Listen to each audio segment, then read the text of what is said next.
আমি আমার সংক্ষিপ্ত সময় এই সলাতুল হাজতের নামাজ পড়লে কতটা বিপদ থেকে বাঁচা যায়, নামাজ পড়লে কতটা বিপদ থেকে আল্লাহ বাঁচান, সেটা আমি বলার জন্য এতদূর চলে এলাম। ও ভাইরা বাবাজিরা লক্ষ্য করে দেখেন, এইবার লোকমান হাকিমের ছেলে ঘর থেকে বার হবে। ঘর থেকে বার হওয়ার সময় ওযু বানিয়ে 2 রাকাত সলাতুল হাজতের নামাজ পড়লেন। প্রথম রাকাতে সূরা ফাতিহা, তার সঙ্গে সূরা কাফিরুন। দ্বিতীয় রাকাতে সূরা ফাতিহা, তার সঙ্গে সূরা ইখলাস পড়লেন। সিজদায় চলে গেল। সিজদায় গিয়ে বলেন, আল্লাহ, আমি লোকমান হাকিমের ছেলে, ও মালিক মাওলা, তুমি আমার রব, তুমি আমার আল্লাহ। আমি বাইরে বার হয়েছি সফরের জন্য, কিছু টাকার জন্য। ও আল্লাহ, আমার বিপদ থেকে আমাকে বাঁচিয়ে দিও। নামাজ শেষ হয়ে গেল। লোকমান হাকিমের ছেলে ঘর থেকে বার হলো। 4 রাস্তায় চলতে চলতে চলতে প্রচন্ড গরম পড়ে। পানি পিপাসায় তার কলিজা ফেটে যায়। ও ভাইয়েরা বাবাজিরা, সঙ্গে সঙ্গে লোকমান হাকিমের ছেলে তার আব্বার কথা মনে পড়ে গেল। পানি কোথায় পেল না, পানি নাই, পানি নাই। তাই সঙ্গে সঙ্গে 2 রাকাত সলাতুল হাজতের নামাজের নিয়ত বাঁধলো। প্রথম রাকাতে সূরা ফাতিহা পড়লেন, তার সঙ্গে সূরা কাফিরুন পড়েছে। দ্বিতীয় রাকাতে সূরা ফাতিহা, তার সঙ্গে সূরা ইখলাস পড়েছে। এইবারে লোকমান হাকিমের ছেলে সিজদায় গিয়ে বলছে, সুবহানা রাব্বিয়াল আলা, সুবহানা রাব্বিয়াল আলা। এই তাসবিহ পড়ার পরে বলছে, আল্লাহ গো, আমি লোকমান হাকিমের ছেলে, আপনার বান্দা, আমি সফরে বার হয়েছি, আমার জন্য তুমি সহজ বানিয়ে দাও। পানি পিপাসায় কলিজা ফাটা ফাটা হয়ে যায়, পানি পাই নাই। ও মালিক মাওলা, তুমি আমাকে পানির ব্যবস্থা বানিয়ে দাও। এই না দোয়া সেরে সালাম পেরিয়েছে। সালাম পেরানোর পরে লোকমান হাকিমের ছেলে দেখছে বাম দিকে একটা ছোট্ট মতন জঙ্গল দেখা যায়। ওই জঙ্গল দিয়ে কলকল কলকল সুরে একটা পানির ঝর্ণা নামে। আমরা যে বিভিন্ন পাহাড়ে যাই, পানির ঝর্ণা দেখি, ঠিক না বেঠে? এই পানিগুলো কিন্তু নদীর পানি নয়, এই ঝর্ণার পানি কিন্তু সমুদ্রের পানি নয়। আমার আল্লাহ বলেছেন, বান্দারে, আমি আল্লাহ পাহাড়ের মাথায় কত প্রাণী রেখেছি, জীবজন্তু রেখেছি। ওই পাহাড়ের মাথাতে আমি আল্লাহ বরফ বসিয়ে দিয়েছি। ওই বরফটাকে গলিয়ে গলিয়ে গলিয়ে গলিয়ে নিচে দেখে তারা পানি প্রবাহিত করেছি। কত গাছগাছালি, কত পশু পাখি ওই পানির মাধ্যমে সমুদ্রে না থাকলেও তারা প্রাণে বেঁচে যায়। একবার জোরে জোরে বলুন সুবহানাল্লাহ। ঠিক না বেঠিক? সেখানে পানি নাই। আল্লাহ দয়া করুন, এত মায়া পৃথিবীতে দিয়েছে, আমরা বুঝি না। ভাইরা বাবাজিরা, সংক্ষিপ্ত সময় আলোচনা রেখে দেই, লক্ষ্য করে দেখো। এবারে পয়গম্বর ওই লোকমান হাকিমের ছেলে বলল, পানিটা পান করে নিয়ে পানিটা কিছু সঙ্গে নিয়ে আবারও চলছে। চলতে চলতে চলতে চলতে দিন যায়, দিন আসে, রাত যায়। এইভাবে চলতে চলতে আর থাকতে পারেন নাই। একদিন দিনের বেলা প্রচন্ড গরম, প্রচন্ড রৌদ্রের তাপ, বালুর উপর উত্তপ্ত গরম একটা ছায়ার প্রয়োজন রয়েছে, আর থাকা যায় না। লোকমান হাকিমের ছেলে আল্লাহকে ডেকে বলছে, আল্লাহ, আমার জন্য একটা ছায়ার ব্যবস্থা করে দাও। সঙ্গে সঙ্গে পিতার কথা মনে পড়েছে। তাই ওযু বানিয়ে নিয়ে 2 রাকাত সলাতুল হাজতের নামাজ পড়লেন। 2 রাকাত যে সলাতুল হাজতের নামাজে নিয়ত করেছে, প্রথম রাকাতে সূরা ফাতিহার সঙ্গে সূরা কাফিরুন পড়লেন। দ্বিতীয় রাকাতে সূরা ফাতিহার সঙ্গে ইখলাস পড়লেন। ও মুসলমান ভাই ও বাবাজিরা, আমি শুধু বলছি আপনাদের শোনার জন্য নয়, আগামী দিনে কোনো বিপদ মুসিবত আসলে আল্লাহর কসম আপনি নামাজের মুসল্লায় বসে এই রকম সলাতুল হাজতের নামাজ পড়বেন। যদি কাজ যদি আপনার না হয়, আমার নাম্বারটা রেখে দেবেন, ফোন করবেন। আল্লাহর কসম, নবীর কথা মিথ্যা হয় না। আল্লাহ বলেছে, ইন্নাল্লাহা লা ইখলিফুল মিয়াদ, আল্লাহ কোনদিন ওয়াদা ভঙ্গ করেন না। একবার জোরে জোরে বলুন সুবহানাল্লাহ। লোকমান হাকিমের ছেলে এইবারে করলো কি জানেন? নামাজ শেষ হয়ে গেল, ছায়ার জন্য দরখাস্ত করেছে। সঙ্গে সঙ্গে দেখতে পেল সামনে একটা বট বৃক্ষ দাঁড়িয়ে রয়েছে। ওই গাছের তলায় একটা বৃদ্ধ মানুষও বসে রয়েছে। লোকমান হাকিমের ছেলে ওই গাছের গোড়ায় গেল। আব্বার কথা মনে পড়েছে যে ছায়ায় গেলে নাকি প্রাণ চলে যাবে, কিন্তু যেই না দাঁড়িয়েছে, বৃদ্ধ ডাকছে, বাবা এখানেই এসো। লোকমান হাকিমের ছেলে বলছে, না না না। ওই সময় বৃদ্ধ বলছে, বাবা, তোমার নাম লোকমান হাকিমের ছেলে, তোমার আব্বা জান লোকমান হাকিম তোমাকে তো বলেছিল ওই গাছের গোড়ায় বৃদ্ধ থাকবে, তিনি যা বলবে, যা করবে তুমি তা মেনে নেবে, অতএব তুমি আমার পাশে এসে বসো। এ ভাইরা বাবাজিরা, কোরআনের লম্বা তাফসীর, এই তাফসীরের ভিতরে এসেছে পয়গম্বর যাকে আমরা অনেকেই চিনি, লোকমান হাকিমের ওই ছেলেটা সঙ্গে সঙ্গে বৃদ্ধর পাশে গিয়ে বসেছে। যেই না বৃদ্ধের পাশে গিয়ে বসলো, সময়ের পর সময় গিয়ে রাত হয়ে গেল। ওই রাতের বেলা একটা বিরাট ঘটনা ঘটে গিয়েছে, বলতে গেলে সময় যাবে, কিন্তু আমি ওটাকে রেখে দিয়ে বলতে চাই। রাত সকাল হয়ে গেল। লোকমান হাকিমের ছেলে এবারে বলল বৃদ্ধের কাছে, আমি টাকার জন্য বেরিয়েছি। বৃদ্ধ বলল, বাবা তুমি একা যাবে অনেকটা পথ, যদি কিছু না মনে করো আমাকে কি সঙ্গে নেবে? এখন আপনারা বলুন, বৃদ্ধ মানুষকে সঙ্গে নেওয়া যায়, যুদ্ধের ময়দানে নেওয়া যায় বলে মনে হয়? মারপিট হলে যেখানে বৃদ্ধকে নেওয়া যায়, লাঠি যারা ধরবে তাদেরকে নিয়ে চলো। লোকমান হাকিমের ছেলে মনে মনে করছে, এই বৃদ্ধ মানুষ অতি বয়স হয়ে গেছে, একে নিয়ে যাই কোথায়? আমার মতন তো হাঁটতে পারবে না। লোকমান হাকিমের বেটা বলছে যে আপনি তো বৃদ্ধ হয়েছে, হাঁটতে পারবেন? বৃদ্ধ বলছে, বাবা তুমি যদি বলো অনুমতি দাও আমি যেতে পারি, আমার কোনো সমস্যা নাই। জোরে বলুন সুবহানাল্লাহ। সঙ্গে দুজনা যাচ্ছে, যেতে যেতে একটা গ্রাম পড়লো, সেখানে লোকমান হাকিমের ছেলের বিয়ে হয়ে গেল। অনেক ঘটনা, সপ্তাহখানেক পার হলো। এবার টাকার জন্য যেটা যাচ্ছিল সেই উদ্দেশ্যে আবার রওনা দিয়ে সেই গন্তব্যস্থলে পৌঁছে গেল। গিয়ে দেখছে লোকমান হাকিম যেভাবে বলেছিল যে সমুদ্রের মাঝখানে বাড়ি, বাস্তব তাই। সমুদ্রের মাঝখানে দোতলা বিশিষ্ট ঘর। ওই ঘরে যেতে গেলে অ্যাকচুয়ালি ভাটা না পড়লে কেউ যেতে পারবে না। জোয়ারের পানি উঠলে ওই ঘরের নিচের তালাটা ভর্তি হয়ে যায়। অতএব কিছুক্ষণ দাঁড়ানোর পরে যেই ভাটা পড়েছে, ওই বৃদ্ধ সহ লোকমান হাকিমের ছেলে ওই ঘরে গিয়ে হাজির হলো। জিজ্ঞাসা করলো কারা? বলছে আমি লোকমান হাকিমের ছেলে, ইনি আমার সঙ্গে বৃদ্ধ। বলছে লোকমান হাকিমের ছেলে, কি দরকার? বলছে আমার আব্বাজান আপনার কাছে টাকা পায় 3000 স্বর্ণ মুদ্রা, ওই টাকাটা দিতে হবে, আমি ব্যবসা করব টাকাটা নিয়ে। লোকমান হাকিমের বন্ধুটা বড় চিটার, উনি বলছে ঠিক আছে টাকা দেব, কিন্তু শর্ত হলো আমার বাড়িতে এক রাত থাকতে হবে। এখন সমুদ্রের মাঝখানে, সমুদ্রের ধারে বাড়ি রাতে বেলা থাকাটা ভয়ঙ্কর ব্যাপার নাকি? কথা বলেন, খুব ভয় লাগে। লোকমান হাকিমের ছেলে মনে মনে করছে এই সমুদ্র চতুর্দিকে, আর এখানে বাড়ি এই একটাই, আর আমি থাকলে কি বিপদ হবে তার ঠিক নাই। আব্বা যেটা বলেছে প্রাণ চলে যেতে পারে, অতএব প্রাণ দিয়ে লাভ নেই, টাকার আর দরকার নেই, এখান থেকে বাড়ি যাই। কারণ বিবি একটা হয়েছে, বিবাহ হয়েছে, এখন আলাদা মন মানসিকতা, ফেরত চলে যাই। বৃদ্ধ বলছে বাবা খবরদার না, টাকাটা নিয়েই তারপরে যাব। জোরে বলুন সুবহানাল্লাহ। টাকা নিয়ে আসবে কি করে লক্ষ্য করেন, টাকা পাবে কিনা।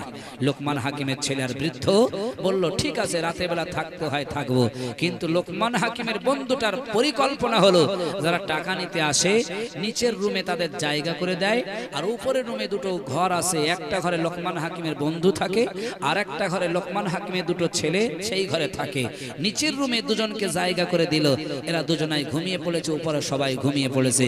রাত গভীর হলো, বৃদ্ধ তাড়াতাড়ি উঠে লোকমান হাকিমের ছেলে বলছে, বলে বাবা তাড়াতাড়ি উঠো, উপরে যেতে হবে, কারণ বন্যা জোয়ারের পানি এক্ষুনি বার হচ্ছে, এই ঘরে জোয়ারের পানি ভর্তি হয়ে যাবে, আমরা মারা যাব, আমাদের মরে গেলে আর কিছুই হবে না, টাকাও পাবে না, তাড়াতাড়ি ওঠো। উঠে ওই দুতলার উপরে উঠে যে ঘরে লোকমান হাকিমের বন্ধুর দুটো ছেলে ঘুমাচ্ছিল, ওই ঘরে গিয়ে ধাক্কা দিল, দরজা খুলে দিল। বলছে কারা তোমরা? বলছে আমি লোকমান হাকিমের ছেলে, আর ইনি হলো আমার বন্ধু সাথী। তাড়াতাড়ি দুটো ছেলে বলছে লোকমান হাকিমের ছেলে, শুনেছি এলাকায় তাদের নাম সুনাম, আচ্ছা যাই হোক আপনারা আমার রুমে থাকুন, আমরা নিচের রুমে থাকতে চাই। ওই লোকমান হাকিমের বন্ধুর দুটো ছেলে নিচের রুমে গেল, আর লোকমান হাকিমের ছেলে আর বৃদ্ধ ওই পাশের রুমে ঘুমাচ্ছে। এখন আপনারা বলুন লোকমান হাকিমের বন্ধু কি জানে তার ছেলে দুটো পাশের রুমে, ঠিক না বেঠিক? বাইরে বাবাজিরা, কোরআনের তাফসীরের মধ্যে এসেছে পয়গম্বর যাকে আমরা অনেকেই চিনি পয়গম্বর বলে, কেউ বা ওলি বলে চিনি, যার নাম কোরআনে এসেছে লোকমান হাকিমের ছেলে। এবারে ঘুমিয়ে পড়েছে আর বৃদ্ধ ঘুমিয়ে রয়েছে।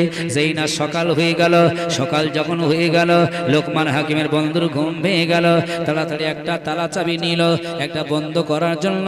পাশের রুমে যে ঘরে তারা ছেলে দুটো ঘুমাচ্ছিল বাইরে থেকে লক করে দিল, কারণ ওই ছেলে দুটো যদি বাপের অপকর্ম দেখে নেয়, বাপের এই কাজটা দেখে নেয়, পৃথিবী মানুষের কাছে বলবে না না না। তাই লোকমান হাকিমের বন্ধুটা তাড়াতাড়ি ওই পাশের রুমে তালা লাগিয়ে দিল, যাতে ছেলে দুটো না উঠতে পারে, না দেখতে পারে।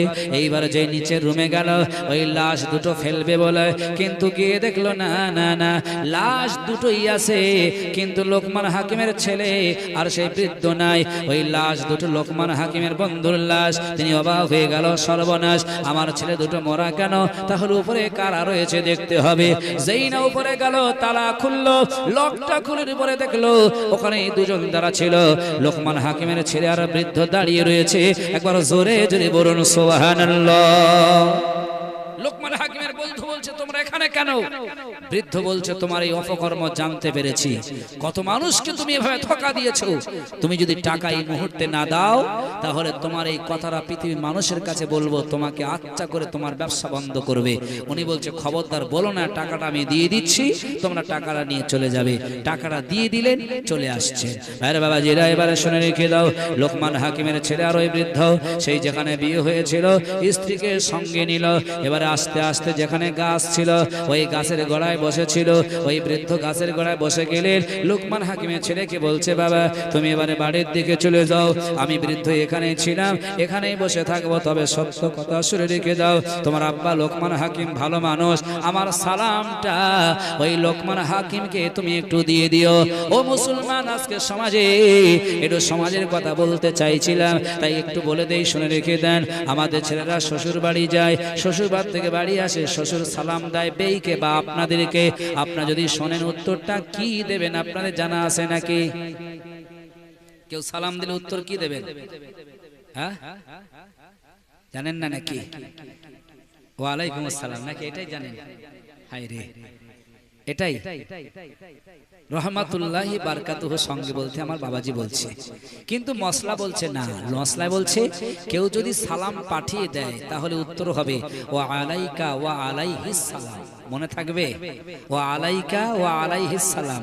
আপনার ছেলের শ্বশুর মেয়ের শ্বশুর সালাম দেয়, মাঝে মধ্যে বলে যে তোমার আব্বাকে একটু সালাম দিও, তাহলে যদি সালাম দেয় কি বলে উত্তর দেবেন? সবাই বলে ওয়া আলাইকা ওয়া আলাইহিস সালাম। মনে রাখবেন, সেখানে আর ওয়া আলাইকুম সালাম হবে না, কারণ অনেক জিনিস আমাদের জানা নাই।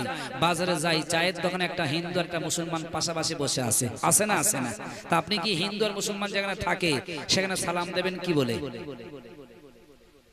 দেই তো নাকি সালাম? আপনারা সেখানে শুধু সালাম দেবেন না, সেখানে বলবেন আসসালামু আলাইকা মানিত্তাবা আল হুদা, এটাই বলে দিতে হবে। তো যাই হোক, অনেক কথা, আমি ওদিকে যাচ্ছি না, প্রসঙ্গটা ছিল না। যেটা প্রসঙ্গ হলো সালাতের কথা বলছিলাম। এবার লোকমান হাকিম টাকা দিল, দুটো লোকমান হাকিমের ছেলের বৃদ্ধ চলে আসছে, এসে সেই গাছের গলায় ওই বৃদ্ধ বসে রয়েছে। লোকমান হাকিমের ছেলেকে বলছে বাবা তুমি তোমার আব্বার কাছে গিয়ে আমার সালামটা দিয়ে দিও। বাইরে বাবাজিরা, লোকমান হাকিমের ছেলে ছিল অনেক বুদ্ধিমান, অনেক জ্ঞানী ছিল, কারণ তিনি জিজ্ঞাসা করলেন, মনে মনে ভাবলেন যে আমি যদি আব্বার কাছে গিয়ে বলে দেই তোমাকে একজন সালাম দিয়েছে, আব্বা যদি জিজ্ঞাসা করে সেই ব্যক্তিটাকে কি বা তার নাম, আমি তো বলতে পারবো না, কারণ দীর্ঘ কয়েকটি দিন এনার কাছে রয়েছে, এনার পরিচয় আমার এখনো জানা হয় নাই, ইনি যে কে, কোথায় বাড়ি, কি নামে ওনার জানা হয় নাই। তাই লোকমান হাকিমের ছেলে ওই বৃদ্ধকে ডেকে বললেন বাবাজি আপনার সঙ্গে আমি দীর্ঘ কয়েকটা দিন রয়েছে, আপনার পরিচয় এখনো জানতে পারি নাই। হে বৃদ্ধ, সত্য কথা বলো, আপনার পরিচয়টা কি একটু আব্বার কাছে বলতে হবে। ও মুসলমান, আমি যেটা বলার জন্য শেষের দিকে এসেছি, লক্ষ্য করে দেখেন। এবারে বৃদ্ধ বলছে বাবারে আমি অন্য কেউ নয়, দুনিয়ার কোনো মানুষ নয়। হে লোকমান হাকিমের ছেলে রে, তুমি শুনে রেখে দাও, তুমি যখন বাড়ি থেকে 2 রাকাত সালাতুল হাজতের নামাজ পড়ে বাড়ি থেকে বার হয়েছিলে, আল্লাহ রাব্বুল আলামিন তোমার হেফাজতের জন্য বিশ্বনবীর হাদিস অনুযায়ী আমি একজন ফেরেশতা জান্নাত থেকে তোমার জন্য গাইডম্যান হিসেবে পাঠিয়ে দিয়েছে। একবার জোরে জোরে বলুন সুবহানাল্লাহ। আমি অন্য কেউ নয়, আমি হলাম মহান আল্লাহ পাকের ফেরেশতা। আজকে তোমার প্রাণ চলে যেত তোমার আব্বার বন্ধুর বাড়িতে, আমি যদি না থাকতাম তোমাকে ডেকে নিয়ে উপরে না নিয়ে আসতাম। অতএব তোমার হেফাজতের জন্য আমি আল্লাহর ফেরেশতা তোমার নিযুক্ত হয়ে গিয়েছিলাম। জোরে বলুন সুবহানাল্লাহ। ওরে মুসলমান, আজকে রাস্তাঘাটে এমএলএ চলে, এমপি চলে, কত মানুষ চলে, গাইডম্যান হিসেবে জেট কারাগারের পুলিশ থাকে, বিভিন্ন রকম পাহারা থাকে। আমার আল্লাহ 1400 বছর আগে বলেছেন বান্দারে, ওই জেট কারাগারের পুলিশের থেকেও, ওই বড় বড় পাহারাদারের থেকেও আমি আল্লাহ তোমাদের জন্য পাহারাদার পাঠিয়ে দেব।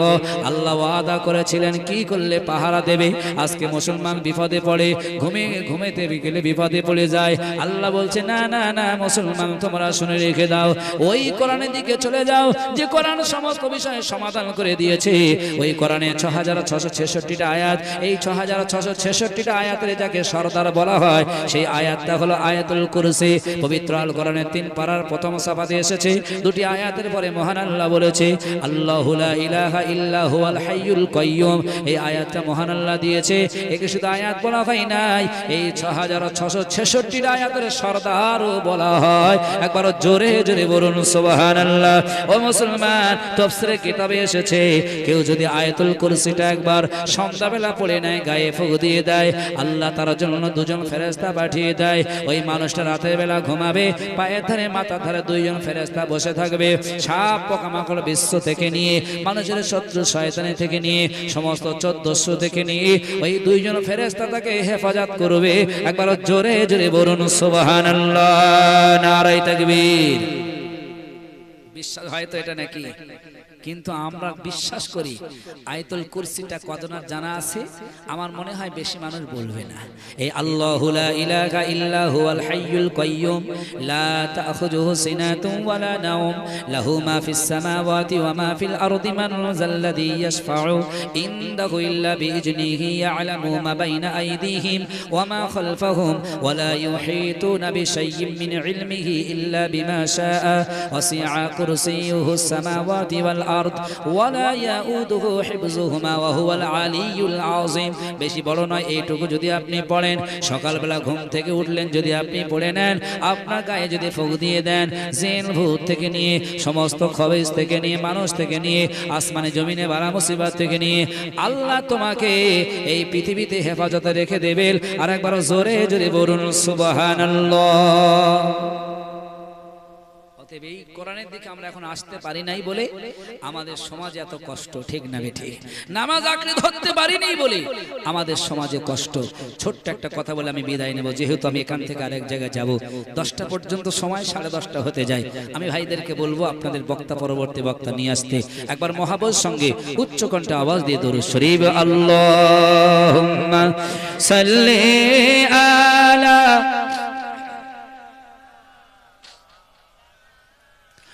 وعلى آل سيدنا ঝড় ঝড় ঝড় নূর যে খোদার দূর মদিনায় বয়, আজ প্রভাতে কোরআন হাতে আসে দয়াময়, আজ প্রভাতে কোরআন হাতে আসে দয়াময়। আয় রে আয়, কে দেখিবি আয়, মোর নবীজির দৃষ্টি চলে যায়। ঝড় ঝড় ঝড় নূর যে খোদার দূর মদিনায় বয়, আজ প্রভাতে কোরআন হাতে আসে দয়াময়। দরুদ আল্লাহুম্মা সাল্লি আলা ওয়া আলা আলি সাইয়্যিদিনা। অসুবিধা হচ্ছিল নাকি আপনাদের? ওটাই করবেন না। আমার পরে পরবর্তী বক্তা, খুব ভালো ভালো বক্তা আছে, তারা আসবেন ইনশাআল্লাহ। আমি যতটুকু আলোচনা করলাম আপনাদের কি কষ্ট হলো নাকি? আমি বোঝাতে চাইছিলাম কোরআন আর হাদিস থেকে, যেটা শেষের দিকে আমি বলতে চাইছি, একেবারে শেষ মুহূর্তে আমি যেটা বলতে চাইছি, বিশ্বনবী আমার তিনি জানিয়েছেন পৃথিবী থেকে সবাইকে চলে যেতে হবে। এই পৃথিবীতে কেউ থাকতে আসেনি, পৃথিবীর বিজ্ঞানী থেকে নিয়ে সমস্ত মানুষ স্বীকার করেছেন। মাইকেল জ্যাকসনের কথা আপনারা জেনেছেন যে মাইকেল জ্যাকসন বলেছিল এই পৃথিবীতে মানুষ 150 বছর বাঁচতে পারে না, কিন্তু এই মাইকেল জ্যাকসন 150 বছর বেঁচে দেখাবো। তাই বাড়িতে 16 জন ডাক্তার রেখেছিল, 32 জন তার নার্স রেখেছিল, খেদমতকারী রেখেছিল। মাইকেল জ্যাকসন তার বাড়িতে খাদ্য খাবার রেখেছিল। সকালে উঠে কি খাবে, সন্ধ্যায় কি খাবে, দুপুরে কি খাবে, কি ব্যায়াম করলে শরীর সুস্থ থাকে, স্ট্রং থাকে, বেশি দিন বাঁচতে পারে, সব রকম ট্রিটমেন্ট করা হয়েছিল। মাইকেল জ্যাকসন যিনি 150 বছর বাঁচার পরিকল্পনা নিয়ে পৃথিবীতে থেকেছিল, সেই মাইকেল জ্যাকসন মাত্র 50 বছর বয়সে মারা গেছে। শুনেছেন তো নাকি? মৃত্যু এমন একটা জিনিস, আল্লাহ তাই বলেছেন কোরআনের 5 পারার ভিতরে, আইনা মা তাকুনু ইদরিকুমুল মাউত ওয়ালাউ কুনতুম ফি বুরুজিম মুসাইয়্যিদা। মৃত্যুর হাত থেকে কেউ বাঁচতে পারেনি। কেউ যদি মনে করে ভেলোর থেকে ডাক্তার এনে তার বাড়িতে বসিয়ে রাখবে যেন মৃত্যু না হয়, আল্লাহ বলেছেন সময় হয়ে গেলে মৃত্যু হয়ে যাবে। কেউ মৃত্যুর ভয়ে যদি জামার বাড়ি গিয়ে লুকায়, শ্বশুর বাড়ি থাকে, প্লেন ভাড়া করে আকাশে ঘোরে, তার কি ছেড়ে দেওয়া হবে বলে মনে হয়? কখনোই ছেড়ে দেওয়া হবে না। মৃত্যুর সময় হলে নির্দিষ্ট মুহূর্তের ভিতরে তার মৃত্যু হয়ে যাবে। অতএব মানুষ যদি এখনো মৃত্যুর ভয় না করে নামাজের মধ্যে না আসে, মসজিদকে যদি না চেনে, মৃত্যুর ভয় যদি এখনো কোরআনকে আঁকড়ে না ধরতে পারে, তাহলে এটা অসফলতা ছাড়া আর কিছু নয়। অতএব মাহফিল থেকে আমি সতর্ক করতে চাই, কোরআনটাকে আঁকড়ে ধরুন, এই কোরআনের পথে চলুন, কোরআনের ভিতরে যা আছে মান্যতা দেন, দেখবেন আমি আপনি আপনার লাভবান হয়ে যাব। একবার জোরে বলুন সুবহানাল্লাহ। ছোট্ট একটা হাদিস বলে আমি আপনার থেকে বিদায় নেব। বিশ্বনবী আমার জানিয়েছে, এই যে তানিবুস সাবাআল মুবিকাত, হে পৃথিবী মানুষ খবরদার, 7টা জিনিস থেকে তোমরা বেঁচে থাকবে, কখনো ওই 7টা কাজ তোমরা করবে না। নামাজ পড়বে, রোজা করবে, যাই করবে, এই 7টা কাজ যদি তোমরা করো, তোমাদের আমলনামা পড়ে শেষ হয়ে যাবে। এই 7টা আমলের ভিতরে এই 7টা কাজকে আপনারা শুনবেন নাকি? আমরাও নামাজ পড়ি, আমরাও রোজা করি, আমরাও দান করি, আমরাও নেক কাজ করি। যদি 7টা কাজ যদি আমাদের হয়ে যায়, তাহলে নেক আমল শেষ হয়ে যাবে। বক্তাও এসে যায়, তবু যদি আপনারা শুনতে যান একটু শুনিয়ে দেয়, নাকি অন্যদিন বলবো? 7টা কাজ। আরে বাবাজিরা, ওই 7টা কাজের ভিতরে প্রথম নাম্বার হলো আশিরকু বিল্লাহ, আল্লাহর সঙ্গে শিরক করা যাবে না, শিরক করা আল্লাহর সঙ্গে যাবে না। দ্বিতীয় নম্বর হলো অসিহরু, তোমরা জাদু করতে পারবে না। তৃতীয় নম্বর হলো ওয়াকাতুলুন নাফসুল্লাতী হারামাল্লাহু ইল্লা বিল হক, অন্যায়ভাবে কেউ কাউকে হত্যা করতে পারবে না, অন্যায়ভাবে কেউ কাউকে হত্যা করতে পারবে না। চতুর্থ নম্বর হলো ও আকমালু মালির রিবা, তোমরা সুদ খেতে পারবে না। পঞ্চম নম্বর হলো ও আকমালু মালিল ইতিম, ইতিমের মালগুলো তোমরা খেতে পারবে না। 6 নম্বর হলো ও কসফুল মুহসানাতিল মুমিনাতিল গাফিলাত, যুদ্ধের ময়দান থেকে তোমরা পালিয়ে যেতে পারবে না। আর তোমাদের ঘরে সতী সাধবী নারীদের মিথ্যা তোমরা দোষ দিতে পারবে না, কারণ বিশ্বনবী আমার জানিয়ে দিয়েছে, আদ দুনিয়া কুল্লুহা মাতাউন ওয়া খায়রু মাতাইদ দুনিয়া আল মারওয়াতু সালিহা, এই পৃথিবীর মধ্যে সব থেকে দামি সম্পদ গাড়ি নয়, বাড়ি নয়, টাকা নয়, পয়সা নয়, জমি জায়গা নয়, এই পৃথিবীর মধ্যে সব থেকে দামি সম্পদ হলো সতী সাধবী নারীরা। একবার জোরে জোরে বলুন সুবহানাল্লাহ। অতএব এই 7টা বিষয় থেকে প্রত্যেকে বেঁচে থাকবেন। আল্লাহ আমাদের প্রত্যেককে বেঁচে থাকার তৌফিক দান করে। সকলে বলুন আল্লাহুম্মা আমিন।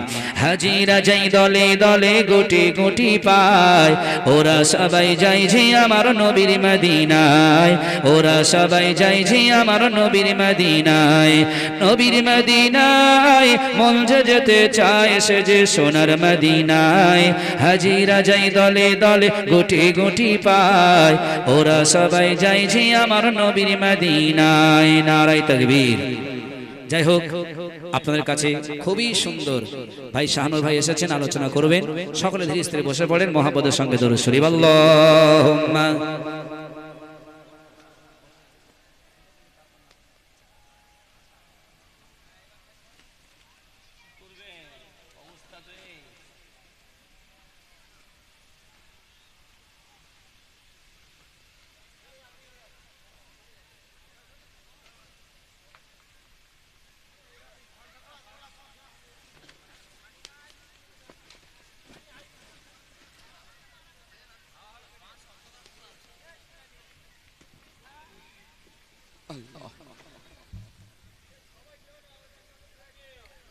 আসসালামু আলাইকুম ওয়া রাহমাতুল্লাহি ওয়া বারাকাতুহু।